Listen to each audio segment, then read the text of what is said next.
Hey guys, today I'm going to be talking about my experience working at Cedar Point, America's roller coaster. I got some topics that I'm going to discuss today, those being housing, working at Cedar Point, and the management and culture of Cedar Point as a company. You've got a couple different housing options. Most of them are off point, and one of them being on point.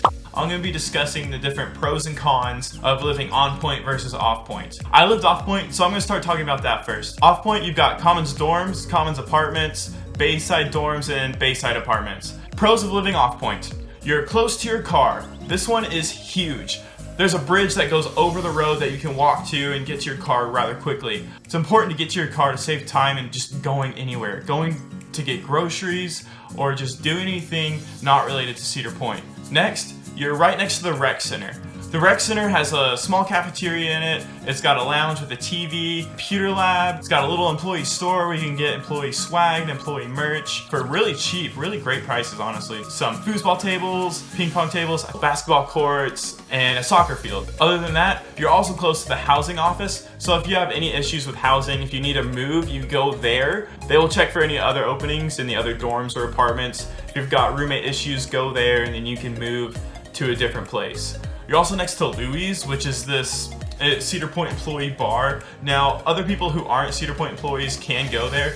And you can just walk there, have a couple drinks, hang out with friends, and then walk back. So that's where everybody goes to go out, like on the weekends or the night before your day off. Some people even went just during the week.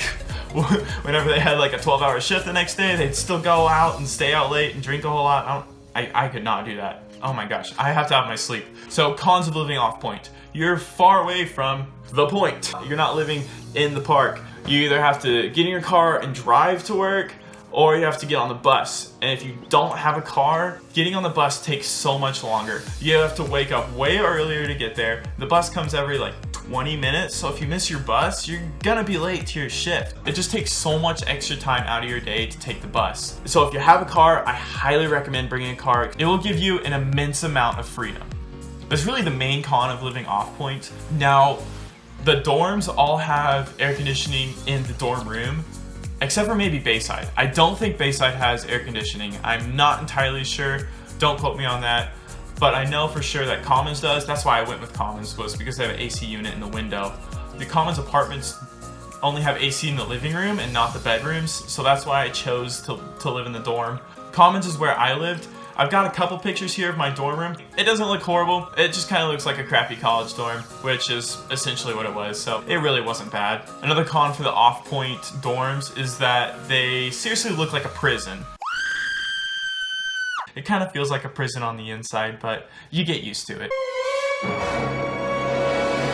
Alright, so I think that about covers off point. Let's switch to Cedars, the on-point housing. I really kind of wish I would have lived in Cedars because it's right there on the point. You can walk to work, you can walk to the park in no time at all. That's the main pro of Cedars. Now, the cons of Cedars, they don't have AC. You have to buy the AC unit. You can purchase an AC unit to be put in the window. I'm pretty sure they install it for you. Not 100% sure though. Just kind of sucks that you have to buy your own AC. Then another con is you're far from your car. You can't park your car at Cedars dorms. That parking lot is for the marina, and so you have to leave your car all the way off point at the parking by Commons and Bayside. Yeah, it's far away, and that adds a lot of inconvenience to your life. Alright, so I think that wraps up housing pretty well. Let's move on to what it's like to work at Cedar Point now. Going with the expectation that you're gonna work a lot, and it's gonna suck. Okay, don't be that pessimistic, but it's gonna be pretty tough. Interviewing, they hired me really quickly. I had one phone interview, one Skype interview, and got the offer at the end of the Skype interview, which was a little bit of a red flag. But I figured it's just a seasonal position. It's not that big of a deal. I got a job as a barista in the Starbucks inside Hotel Breakers inside the park. When I first began working, my hours weren't that bad. I was working like 45 to 50 hours a week. It was totally manageable. The first week to 2 weeks was pretty scary for me because I graduated from school in Arkansas and I was really far away from my home, which those anxieties melted away relatively quickly as I became closer with my crew and made some really great friends. The first month of working was so awesome. I was pumped to be at Cedar Point. My crew was so much fun. Going to work didn't feel like work. I was excited to go to work because I knew I was just gonna hang out with really cool people all day long. What up? Ah! Starbucks! And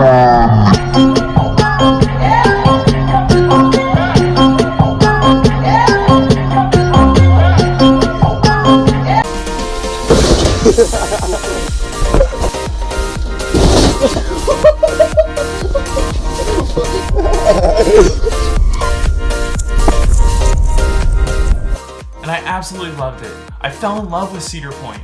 I would go to work and hang out with my friends, and then we'd get off for the day, change clothes, and go hang out in the park. It was a dream come true. I was in roller coaster heaven.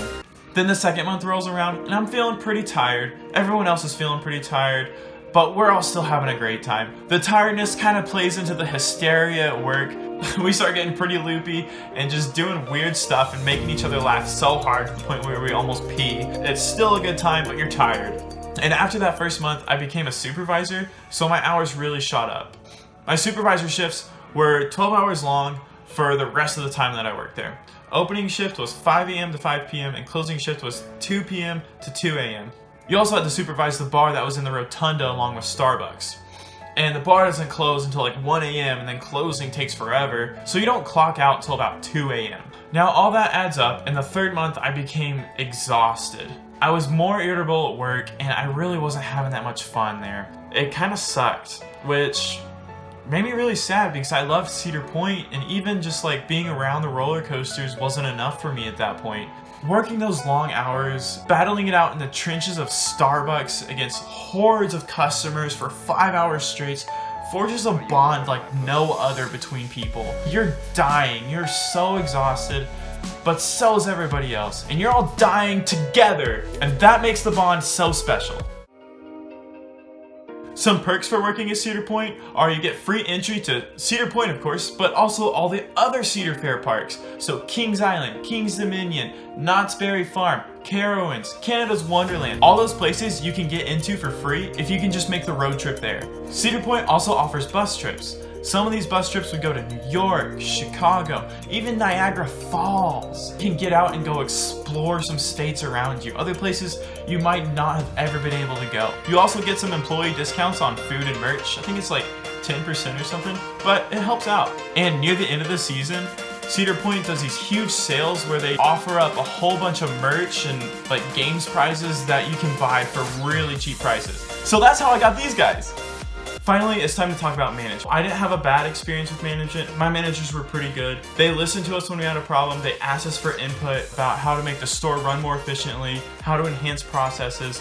So that was really good. Now on to the more negative experiences. The only really negative experience I had was that the managers would come in with a lot more criticism than praise. Every single time they came to visit the store, they would always nitpick everything, and that got pretty annoying, but that's not that big of a problem compared to what other people experience. I've heard some pretty bad stories of management not caring at all about their employees in different areas of the park, and I hope that's something Cedar Point can clean up in their company. Kind of seems like the culture there is everyone is out for themselves and you just kill yourself working insane hours in order to move up, and everybody just worked a ton. Not that they're really skilled in the position and that they would perform well in the position. It's because they gave up a lot of their life, and that's why they're entitled to this position.